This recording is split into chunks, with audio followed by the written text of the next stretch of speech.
गोष्टी आम्ही करणार आहोत. दुसरं, गव्हर्मेंट इंजिनिअरिंग कॉलेज आता पहिलं वर्ष तर सुरू झालेलं आहे. जवळपास 250 कोटीचा त्याचाही प्लॅन चांगला केलेला आहे. त्याचाही प्लॅन सुनील पाटलांनीच केलेला आहे. त्याच्यात आम्ही स्पर्धा लावलेली होती. त्याच्यात 4-5 लोकांचे ऑप्शन 1, 2, 3, 4, 5 असे होते. पण सुनील पाटलांचा प्लॅन बहुतेकांना आवडला आणि तो प्लॅन आम्ही करतोय. त्याच्यामध्ये 10-10 मजली टॉवर आहेत, मुलींचं वसतिगृह, मुलांचं वसतिगृह, बाकीच्या ज्या काही सुविधा लागतात त्या पण त्याच्यामध्ये इन्क्लूड केलेल्या आहेत.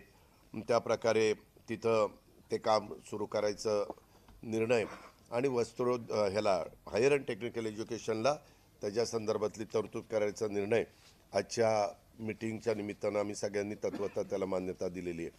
सातारा येथील महाराणी ताराराणी समाधी स्थळाचा विकास करण्याच्या करता ही पण मागणी पुढं आली. तर मी त्यांना सांगितलं त्याचं प्लॅन इस्टिमेट तयार करा. साधारण हेरिटेज पद्धतीनंच चांगल्या प्रकारे आपण करू. ते जर लवकर हे सगळ्यांनी मिळून मला दिलं, मी कलेक्टरांना त्याच्यामध्ये लक्ष घालायला सांगितलं. ते सातारा कलेक्टरशी पण बोलतील, मी पण सातारा कलेक्टरला सांगेन.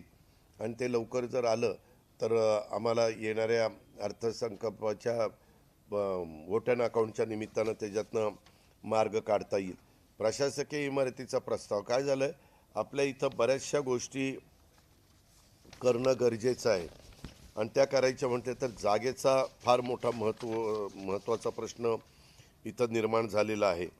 आणि तो जागेचा प्रश्न सोडवायचं म्हटलं तर आता एकमेव जागा ह्या सगळ्या लोकप्रतिनिधींच्या लक्षामध्ये आली किंवा प्रशासनाने पण लक्षात आणून दिली, ती म्हणजे विद्यापीठाच्या अलीकडच्या बाजूला काय त्या जागेचं शेंडा पार्कची जागा. तर तिथं आपण प्रशासकीय इमारत पण त्याच एरियामध्ये त्याचाही प्लॅन मला आता सादर करण्यात आला. त्याला निधी त्यांना पाहिजे.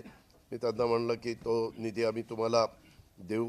रंकाळा मास्टर प्लॅन तयार करण्याच्या सूचना मी महानगरपालिकेच्या आयुक्त महोदयांना दिलेल्या आहेत.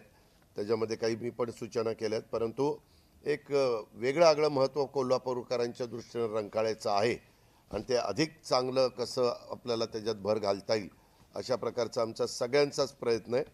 आणि सगळ्यांनी त्याच्यामध्ये अतिशय सकारात्मक अशा प्रकारची भूमिका मांडली आणि त्याचा प्लॅन तो करायला सांगितलेला आहे. शाहू मिलची जागा महानगरपालिकेस हस्तांतरित करण्याच्या करता वस्त्रोद्योग तो विषय आहे. तो तिथून एकदा घेऊन तो हस्तांतरित जागा करता येईल, म्हणजे शाहू स्मारकाचं पण काम सुरू करता येईल. महालक्ष्मीचा मंजूर आराखडा हा देखील मधल्या काळामध्ये मला पालकमंत्र्यांनी कलेक्टरांनी दाखवला. ह्या सगळ्या लोकप्रतिनिधींनी तो पाहिला आहे. फार सुंदर महालक्ष्मीचा